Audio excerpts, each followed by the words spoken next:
Hello students, अगर आप हमारे इस चैनल आरबीएस फिजिक्स पर पहली बार आए हैं तो सब्सक्राइब करना ना भूलें, बेल आइकन दबाएं, ऑल करें, जिससे कि हमारे वीडियो के अपलोड होते ही इसके नोटिफिकेशंस आपको मिल जाएं।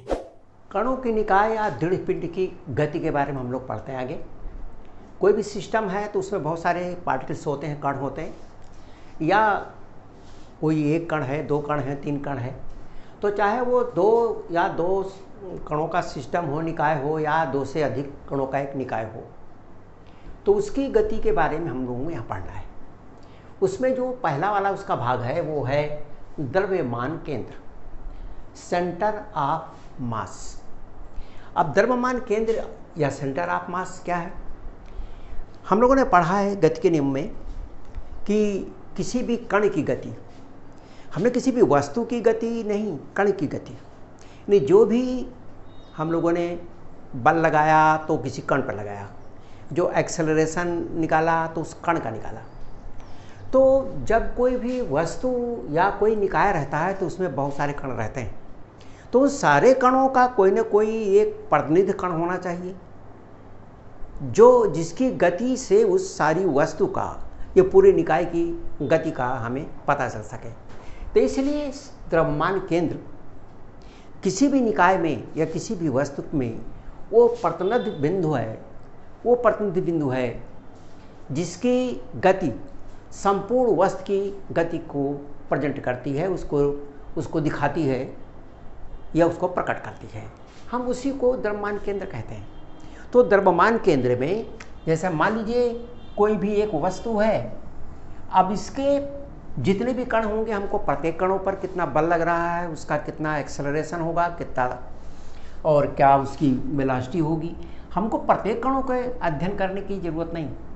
इसके अंदर कोई न कोई एक बिंदु है जिसे हम द्रव्यमान केंद्र कहते हैं, और उस बिंदु पर, उसी बिंदु पर लगने वाले बल, उसी की त्वरण, उसी का वेग यदि हम अध्ययन कर लें, ज्ञात कर लें, तो इस संपूर्ण वस्तु की वेलोसिटी, उसका एक्सेलरेशन, उस प्रकार करने वाला बल, ये सारी चीज़ों का हमें पता चल जाएगा। हम इसे ही द्रव्यमान केंद्र कहते हैं। तो द्रव्यमान केंद्र एक प्रतिनिधि बिंदु है जो किसी भी वस्तु की गति का प्रतिनिधित्व करता है, उसके बारे में पूरी जानकारी देता है। अब जो द्रव्यमान केंद्र है, द्रव्यमान केंद्र दो तरह से, एक तो ये कि अगर हमारे पास दो कण हैं, हमको उसका द्रव्यमान केंद्र निकालना है। जैसे मान लिया अणु हैं हमारे पास दो, और दोनों अणु एक दूसरे से जुड़े हैं, जैसे CO है, C और O, तो उसका द्रव्यमान केंद्र कहाँ पर होगा? या इस तरह से बहुत सारे लाखों की संख्या में कण हैं, उन कणों का द्रव्यमान केंद्र कहाँ होगा? तो कोई एक दृढ़ पिंड है जिसके कण इतनी सटे हुए छोटे छोटे हैं, उसका द्रव्यमान कैसे ज्ञात करें?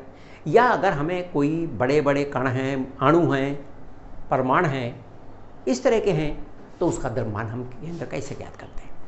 तो द्रव्यमान केंद्र के लिए हमने मान लिया कि दो कणों का निकाय है, दो कणों के निकाय का द्रव्यमान केंद्र, दो कणों के निकाय का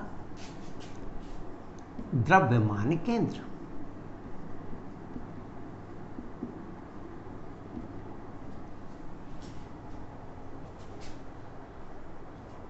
दो कणों की निकाय का द्रव्यमान केंद्र, जहां पर दो कण हैं उनका द्रव्यमान केंद्र कैसे कितना होगा?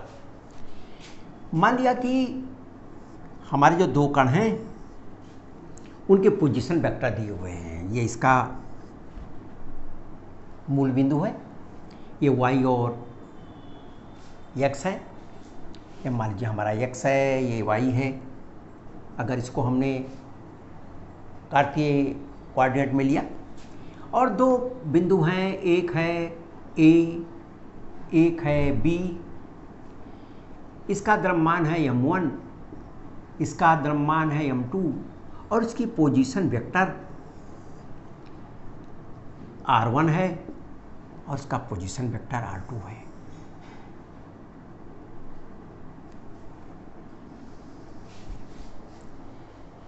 इसका R1, इसका R2, इनके पोजीशन वेक्टर्स हैं, स्थित वेक्टर, और इनके द्रव्यमान हैं m1 और m2। तो अब इसका इन कोई न कोई एक बिंदु ऐसा है जो इन दोनों का प्रतिनिधित्व करता है। इनका दोनों का अलग अलग हमको अध्ययन करने की जरूरत नहीं है।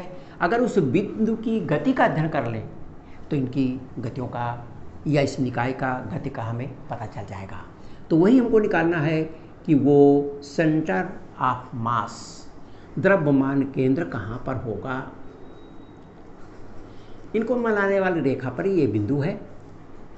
मान लीजिए यही इसका सेंटर ऑफ मास है, सेंटर ऑफ मास। इसलिए सेंटर ऑफ मास ए एवं बी का द्रव्यमान केंद्र आर सेंटर ऑफ मास, द्रव्यमान केंद्र सेंटर ऑफ मास आर में पोजीशन वेक्टर एवं बी का द्रव्यमान केंद्र आर सेंटर ऑफ मास, ये बराबर होगा m1 r1, m1 r1 m2 r2 upon m1 plus m2। यही है इसका द्रव्यमान केंद्र। m1 r1 plus m2 r2 upon m1 plus m2। ये तो यहाँ पर यदि दो कण हैं, यदि दो कणों से ज़्यादा हैं, मान लिया कणों की संख्या बहुत है, तो इसी तरह से उसको भी हम ज्ञात कर सकते हैं।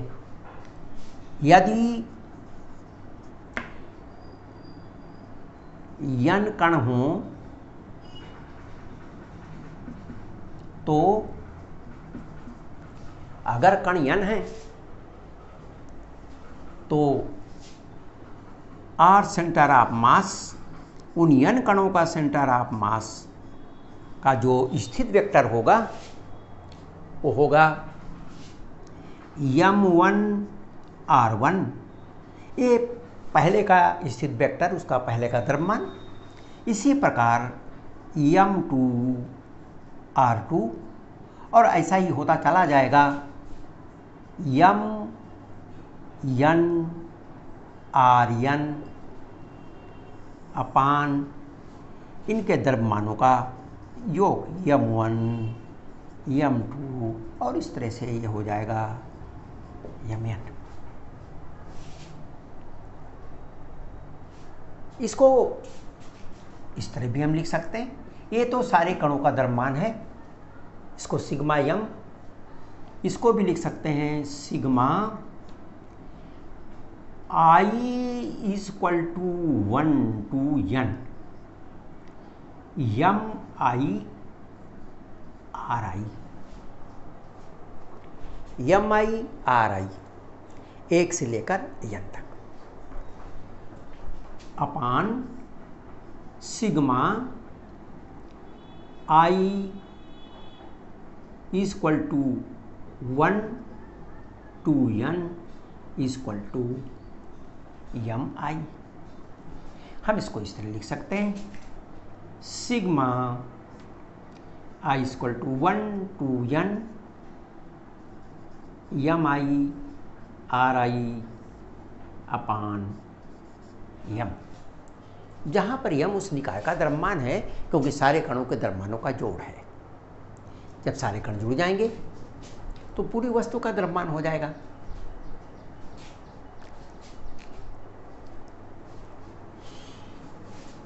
यहाँ पर जो द्रव्यमान केंद्र है हम लोगों ने निकाला। यदि इस द्रव्यमान केंद्र को हम देखें,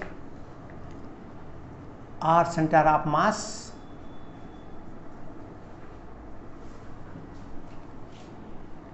is equal to m1 r1 m2 r2 M N R N upon M. यदि अब सेंटर ऑफ मास जो निकालते हैं, यहाँ पर हम जो निकाल रहे हैं उसको मूल बिंदु से नापते हैं, मूल बिंदु से, जहाँ से इसकी स्थिति को नापा गया है, जहाँ से इसकी स्थिति को नापा गया है। यदि मूल बिंदु से हमने नापा है, इस सेंटर ऑफ मास का जो स्थिति है ये मूल बिंदु से है। लेकिन यदि सेंटर ऑफ मास से ही हम सेंटर ऑफ मास से ही सारी स्थितियों को निकालें, यदि सेंटर ऑफ मास मूल बिंदु पर आ जाए, तो वो यदि सेंटर ऑफ मास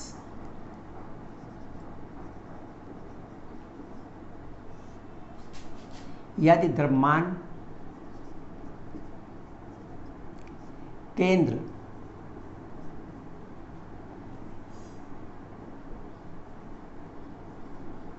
से माप की जाए,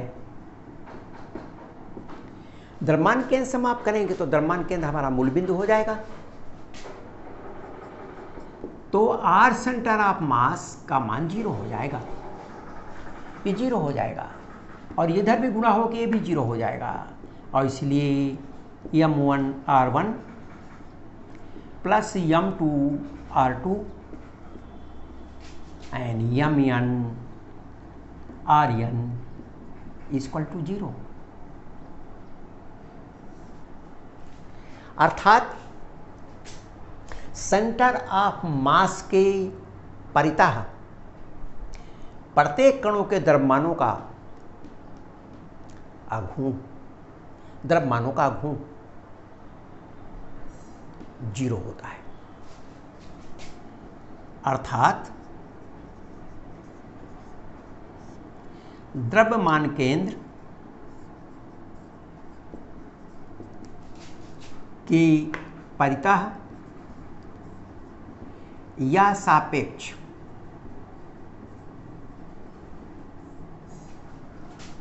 सभी कणों की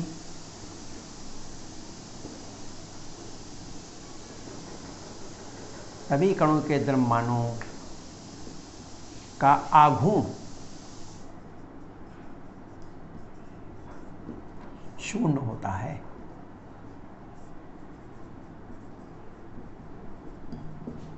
यह आघूर्ण है। बल अगुणे किसी बिंदु के सापेक्ष दूरी को बलाघूर्ण कहते हैं।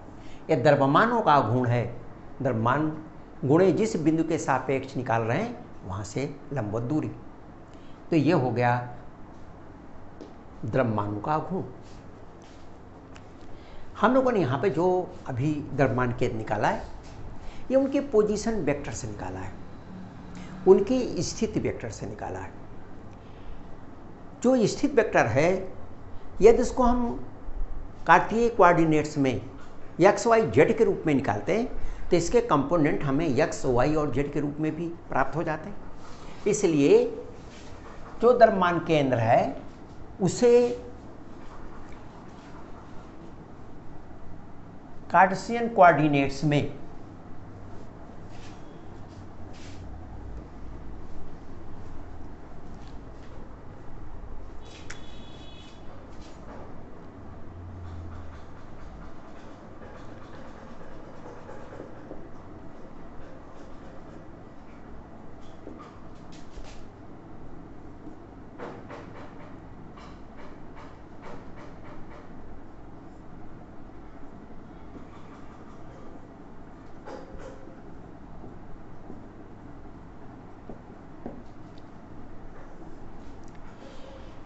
कोई भी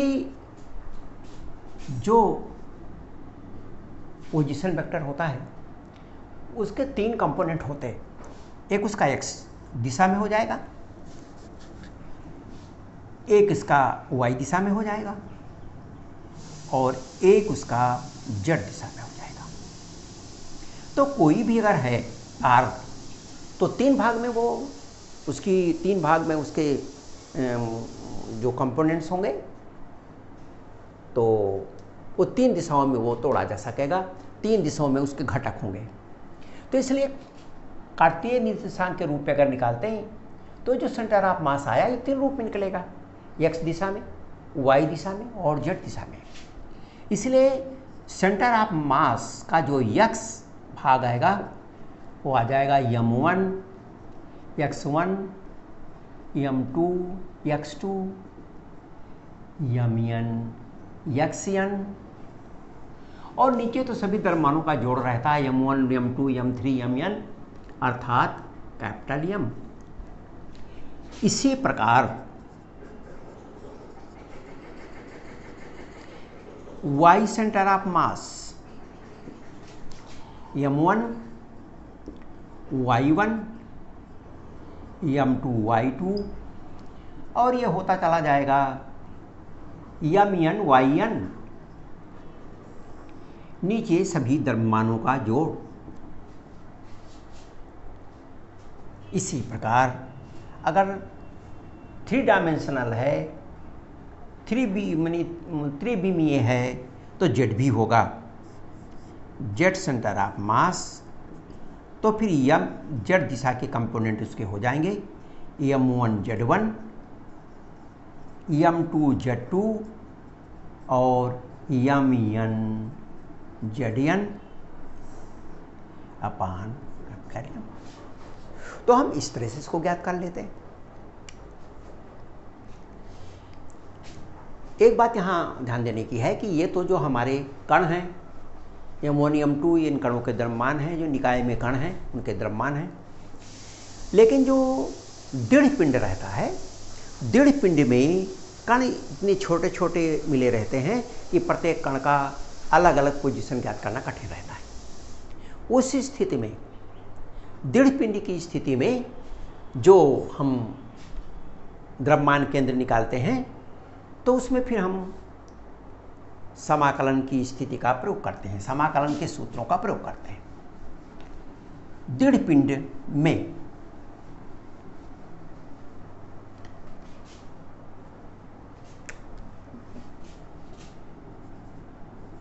दृढ़ पिंडों के लिए, रिजिड बॉडी के लिए, दृढ़ पिंड के लिए, दृढ़ पिंड के लिए एक्स सेंटर ऑफ मास ये बराबर हो जाएगा एक्स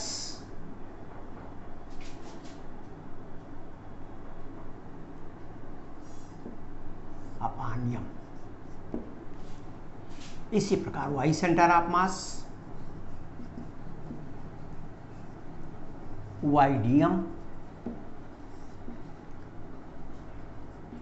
अपान यम, और ऐसा ही जेड हो जाएगा जेड सेंटर ऑफ मास बराबर जेड डी एम अपान यम, जहाँ दृढ़ पिंड का डी एम एक छोटा सा द्रव्यमान है, द्रव्यमान का एक छोटा भाग है डी एम।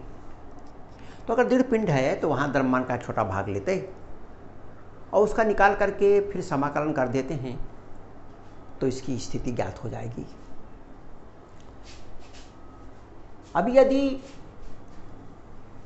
हम इस द्रव्यमान केंद्र को देखें, पोजीशन वेक्टर को ही लेकर देखें, स्थिति वेक्टर को ही लेकर देखें, तो हमारे पास जो सूत्र है वो इस प्रकार है, R centre of mass is equal to m1 r1 m2 r2, और इस तरह से होता चला जाएगा। मान लीजिए है mn rn, नीचे है कैपिटल M। इसको हमने t के सापेक्ष इसका अवकलन कर दिया। t के सापेक्ष अवकलन करने पर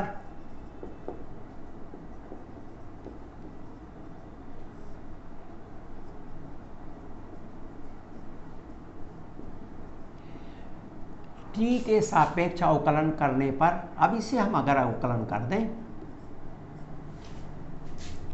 तो हो जाएगा d centre of mass upon d t equal to 1 upon m1 dr1 upon dt m2 dr2 upon dt, और इस प्रकार से होता जाएगा।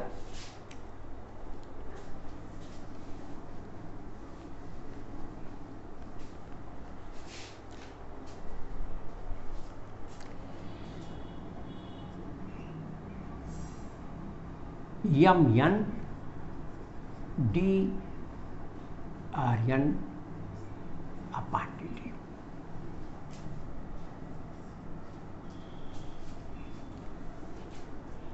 अगर आप ध्यान से देखें तो ये हमारा सेंटर ऑफ मास की पोजीशन का परिवर्तन है। सेंटर ऑफ मास की ये वेलोसिटी हो गई, dr upon dt equal to velocity. तो ये आपका हो गया, यम को द्रव्यमान को इधर गुणा कर दें तो ये हो गया v सेंटर ऑफ मास। ये है m1 v1 m2 v2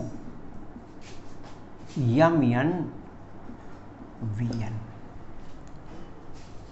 इस सेंटर ऑफ मास का संवेग है और ये सभी द्रव्यमानों m1 m2 इनके संवेग है।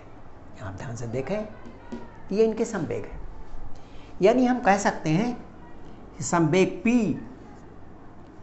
Equal to P1 P2 P3 और P3 या Pn।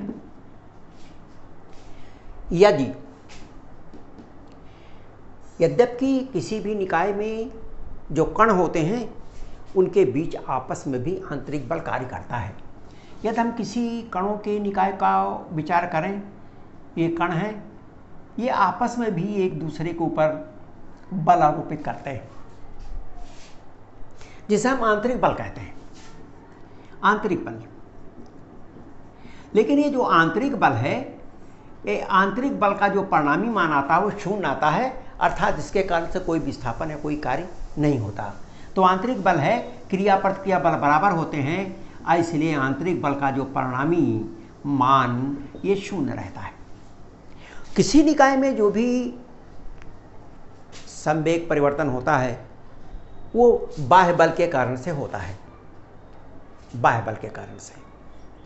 अब यहाँ पर यह हमारा टोटल संवेग प्रत्येक कणों के संवेगों के योग के बराबर है। यदि हम पुनः इसको एक बार अवकलन कर दें तो ये हमारा सूत्र जो प्राप्त होगा ये होगा m dv centre of mass upon dt बराबर m1 dv1 upon dt plus m2 dv2 upon dt, और इस तरह से होता जाएगा mn dvn अपॉन dt। हम जानते हैं ये एक्सेलरेशन है, सेंटर ऑफ मास का एक्सेलरेशन, और ये उसका द्रव्यमान है, वस्तु का द्रव्यमान। तो ये जो सेंटर ऑफ मास है, इस सेंटर ऑफ मास का ये एक्सेलरेशन बाह्य बल के कारण ही है, बाह्य बल के कारण। इसको अगर हम लिखें तो लिख सकते हैं m into A centre of मास बराबर m1 a1 m2 a2 and mn an। अब यदि बाह्य बल 0 है यदि बाह्य बल शून्य हो, बाह्य बल शून्य होगा तो एक्सेलरेशन शून्य हो जाएगा और ये 0 हो जाएगा। यदि बाह्य बल शून्य है तो प्रत्येक कणों का संवेग शून्य हो या ना हो, किंतु निकाय का टोटल संवेग शून्य होगा, तो निकाय का संपूर्ण संवेग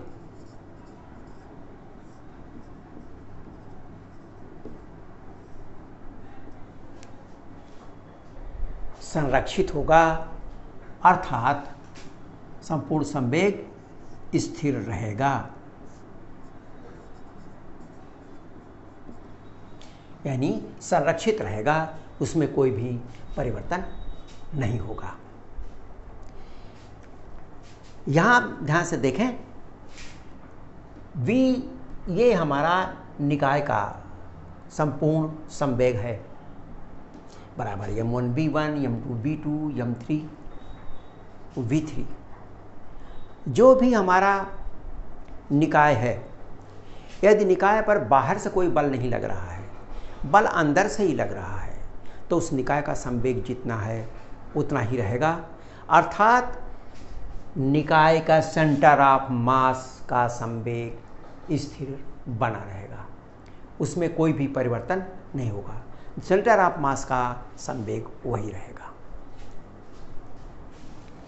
यहाँ पर एक बात और है कि जो ये सेंटर ऑफ मास है, इसमें हमको सेंटर ऑफ मास निकालने रहते हैं। विभिन्न प्रकार की आकृतियां हैं, उनका सेंटर ऑफ मास कहाँ होगा। सेंटर ऑफ मास अलग अलग प्रकार की आकृतियों का अलग अलग जगह रहता है। जैसा मान लीजिए हमारा एक गोला है, अगर वो खोखला गोला हो तब भी उसका सेंटर ऑफ मास केंद्र में होगा, अगर वो खोखला ठोस गोला है तब भी उसका केंद्र में ही होगा। लेकिन अगर मान लीजिए शंक्वाकार है, ठोस है और इसका ये केंद्र है, तो इससे ये जितनी इसकी पूरी ऊंचाई है, इस पूरी ऊंचाई का h/4 ऊंचाई पर ऊपर की तरफ सेंटर ऑफ मास होगा। तो सेंटर ऑफ मास आकृति पर निर्भर करता है कि किस प्रकार कणों की व्यवस्था है। उस निकाय में कणों की व्यवस्था जिस प्रकार होगी, सेंटर ऑफ मास उसका उसी प्रकार होगा। अगर ये है तो इसका सेंटर ऑफ मास कहीं और होगा, अगर ये टेढ़ा हो जाए तो उसका सेंटर ऑफ मास कहीं और हो जाएगा। तो सेंटर ऑफ मास किसी भी निकाय का वो उसकी रचना पर, उसमें जो कणों की व्यवस्था है उस पर निर्भर करता है। तो अब आइए कुछ हम सेंटर ऑफ मास देखते हैं, उनके एग्जाम्पल्स देखते हैं, उनके उदाहरण देखते हैं, क्योंकि हमको सेंटर ऑफ मास ही निकालना है, आगे भी निकालना है, जगह जगह हमको सेंटर ऑफ मास की गणना करना रहता है। मान लीजिए हमारे पास दो द्रव्यमान हैं, तो ये 3 सेंटीमीटर एवं 6 सेंटीमीटर के ठोस गोले एक ही पदार्थ के संपर्क में 3 सेंटीमीटर 6 सेंटीमीटर त्रिज्या के ठोस गोले एक ही पदार्थ के संपर्क में रखे गए हैं।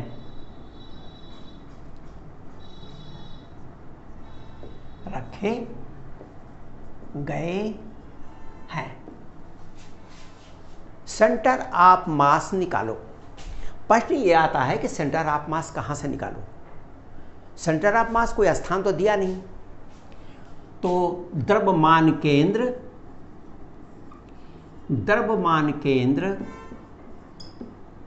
पहला छोटे गोले के केंद्र से निकालो, या बड़े गोले के केंद्र से निकालो। द्रव्यमान के नंबर बड़े गोले के केंद्र से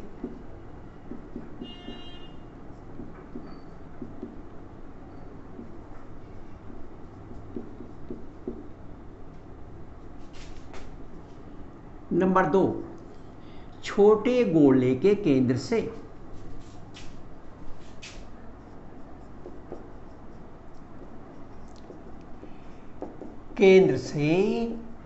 ज्ञात करो। अब हमारे पास दो गोले हैं, ठोस गोले हैं। वो ठोस गोले इस जो है संपर्क में है। ये आपका बड़ा गोला है, इसका ये केंद्र है O1 और ये छोटा गोला है, इसका केंद्र है O2। इस गोले से के केंद्र से इन दोनों गोलों का सेंटर ऑफ मास निकालना है। इन दोनों गोलों का सेंटर कहाँ पर होगा, इनके द्रव्यमानों का प्रतिनिधि बिंदु कहाँ पर होगा। ये दोनों के केंद्र हैं, एक की त्रिज्या 3 सेंटीमीटर है और एक की 6 है, यानी यहाँ से यहाँ तक की जो दूरी है वो 3 सेंटीमीटर है। यहाँ से यहाँ तक की दूरी 3 सेंटीमीटर और इसी प्रकार यहाँ से यहाँ तक की दूरी 6 सेंटीमीटर। 6 सेंटीमीटर 6 सेंटीमीटर ये दूरी है और 3 सेंटीमीटर ये दूरी है।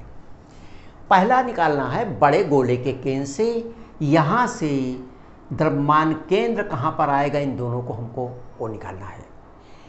इसे निकालने के पहले हमको इनके द्रव्यमान ज्ञात हो जाने चाहिए। हमें द्रव्यमान का इनके पता नहीं है। तो बड़े गोले का द्रव्यमान और छोटे गोले का द्रव्यमान, क्योंकि एक ही पदार्थ के बने हुए हैं, तो मान लिया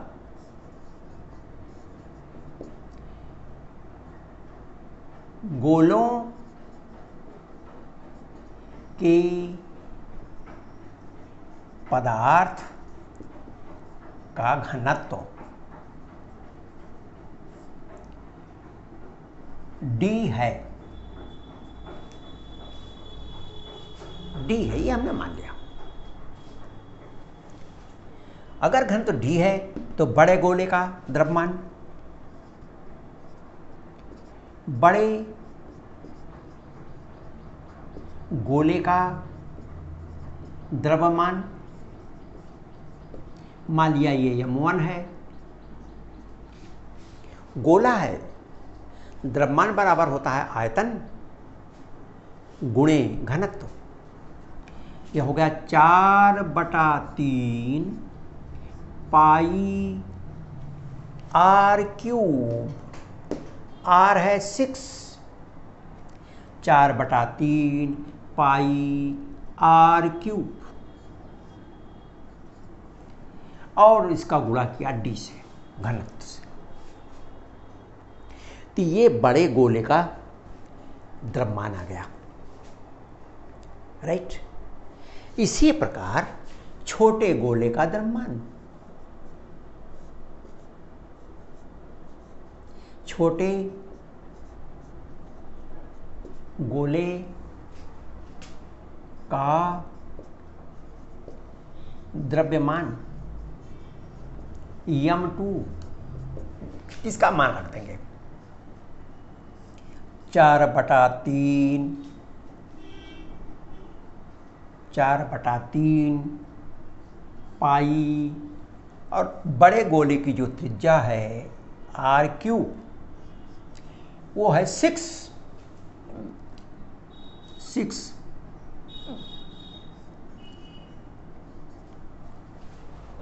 इंटू D।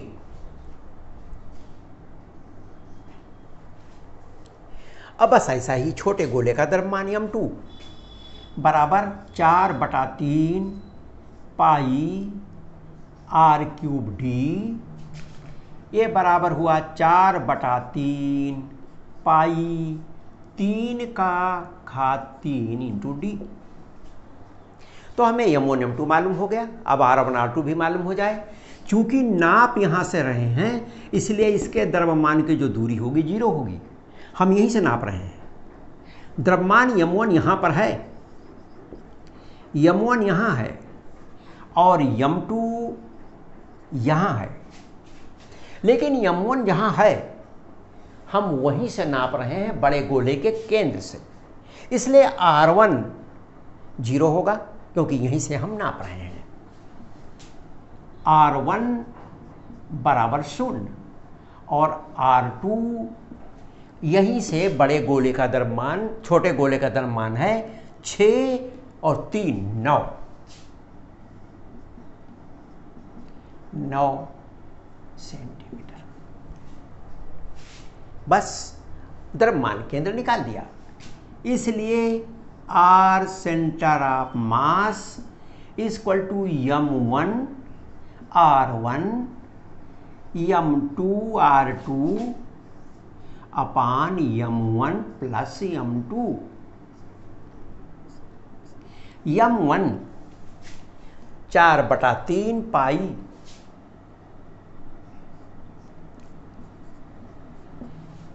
6⁻³ का हो गया 6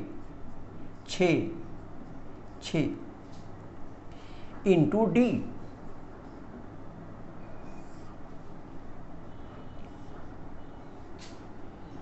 ये हो गया M1 इंटू R1। R1 का है 0 क्योंकि निकालना यहां से है द्रव्यमान केंद्र, और M1 की दूरी यहां से नापेंगे तो 0 ही आएगी, प्लस M2 4/3 पाई 3 इंटू 3 इंटू 3 इंटू डी। और इसका R कितना होगा? R2 बराबर 9 बटा M1 प्लस M2, यानी इनका दोनों का जोड़। जब इनको दोनों को जोड़ेंगे तो ये आ जाएगा 4/3 पाई 4/3 पाई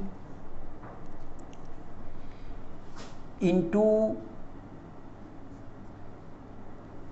6 इंटू 6 इंटू 6 और 4/3 पाई 3 इंटू 3 इंटू 3 इंटू डी।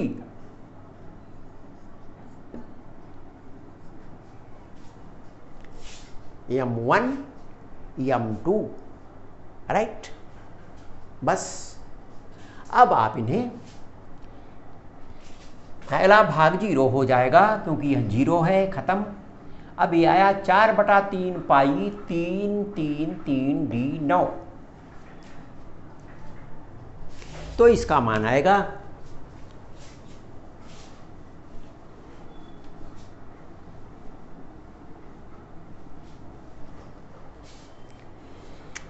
यहां पर, आप देखिए ऊपर आया 4/3, 4/3 पाई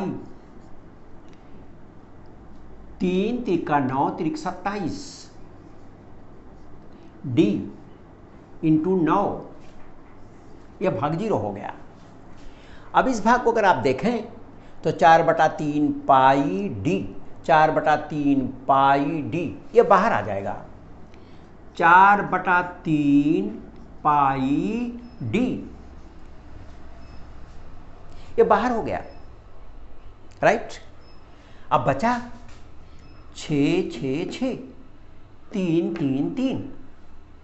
तो इसको आप गुणा कर देते हैं। इसको अगर हम गुणा करते हैं तो 6 और 6 36, 6 36 और 6 तिरिक 18 और 3 21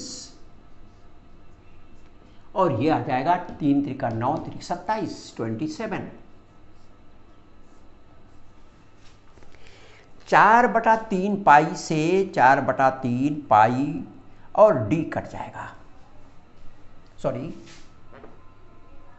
डी कट जाएगा। अब ऊपर आता है 27 9 और नीचे आता है ये। हम इनको हल कर लेते हैं। इसलिए R centre of mass is equal to 27 into 9, नीचे आएगा 6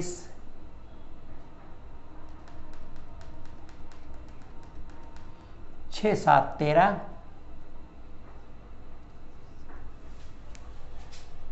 2 1 3 1 4 और 2 काट दीजिए।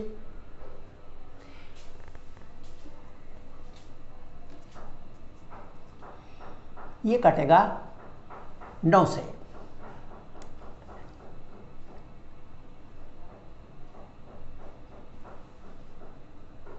नाइन 9 दूनी 18, 6 24 63, 9 7 63। अब ये 63 से 63 कट गया 1 सेंटीमीटर। इसलिए आर सेंटर ऑफ मास बड़े गोले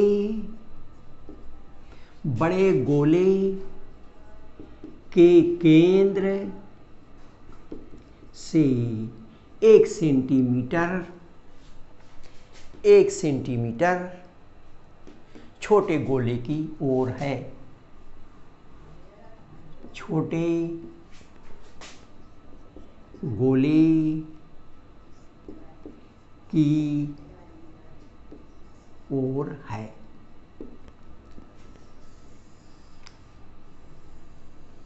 ये हुआ, यानी इसका सेंटर ऑफ मास इन दोनों का यहां कहीं है, इसी बिंदु पर। This is the centre of मास।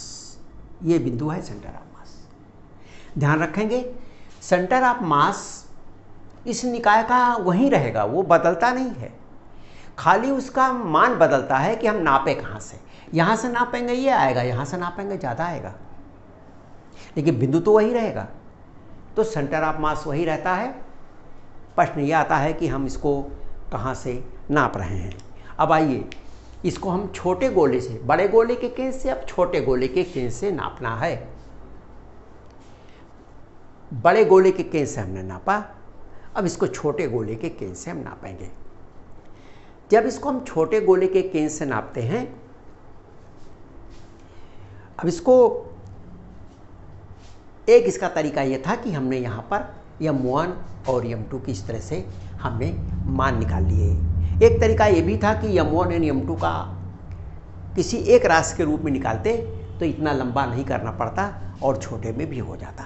हम उस रूप में भी करते हैं। बड़े गोले का ये द्रव्यमान है और ये छोटे गोले का द्रव्यमान M2 है।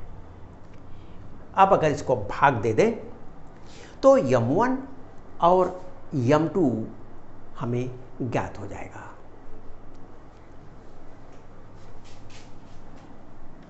हमको अब छोटे गोले के केंद्र से निकालना है। छोटे गोले के केंद्र से,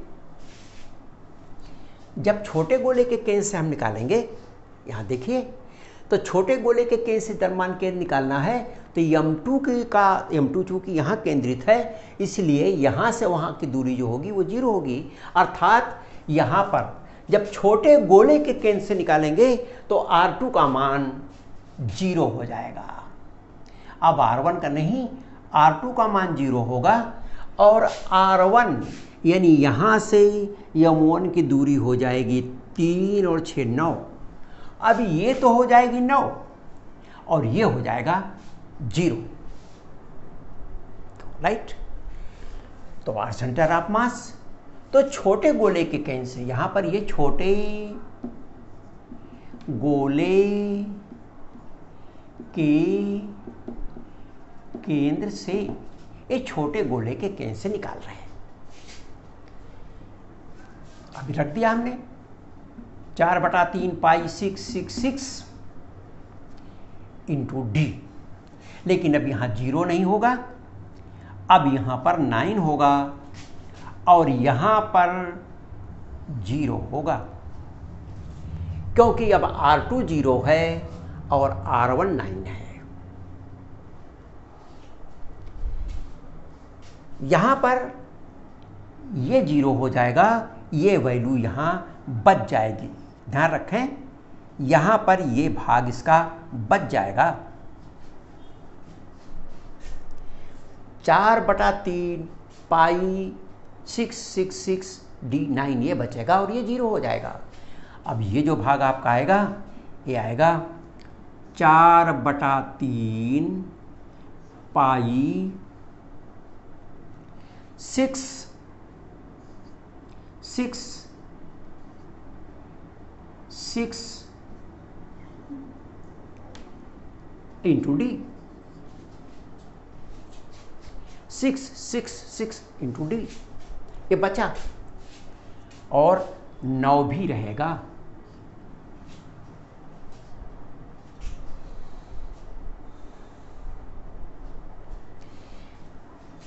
ये नीचे वाला भाग तो उतना ही रहेगा और इसीलिए यहां पर 4/3 पाई से पाई कट जाएगा, ये डी से और ये डी कट जाएगा। इसलिए अब इसका मान कितना आएगा? अगर इसका मान हम निकालना है तो हम इसको यहां काट देते हैं।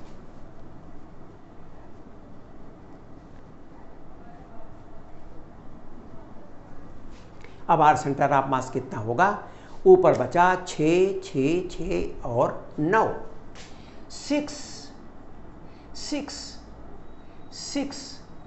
एंड 9, और नीचे बचता है 216 एंड 27, वो बराबर हो जाएगा 6 7 13,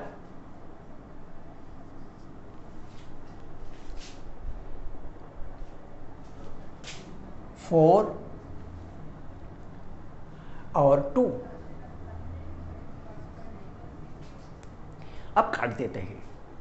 एक बार तो ये 9 से ही कटेगा,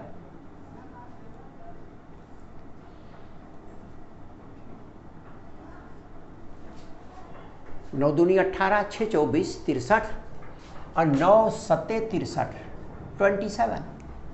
फिर कटेगा, ये कटेगा 3 से, 3 दूनी 6 और 3 9 27। फिर कटेगा 3 दूनी 6 और 3 त्रिका 9, और फिर कटेगा 3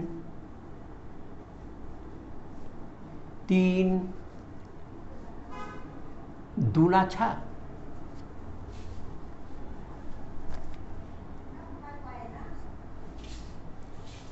और इसलिए इसकी जो वैल्यू आती है वो आती है 2 2 जा 4 2 जा 8 सेंटीमीटर। तो आर सेंटर मास बड़े गोले से तो 1 सेंटीमीटर आएगा, टोटल 9 है, बड़े से तो 1 सेंटीमीटर और छोटे से 8 सेंटीमीटर। इसलिए आर सेंटर मास छोटे गोले के केंद्र से 8 सेंटीमीटर बड़े गोले की ओर है, बड़े गोले की ओर है। ये यहाँ है, इधर से ये 8 सेंटीमीटर है और इधर से ये 1 सेंटीमीटर है। तो हम कहाँ से निकालते हैं सेंटर ऑफ मास? ये भी महत्वपूर्ण है। तो आज बस इतना ही। वीडियो देखने के लिए बहुत बहुत धन्यवाद। यदि इस चैप्टर में किसी भी प्रकार का डाउट होता है तो आप हमारे कमेंट सेक्शन अथवा हमारे सोशल साइट पर जाकर पूछ सकते हैं, जिसका लिंक हमारे डिस्क्रिप्शन पर दिया होगा।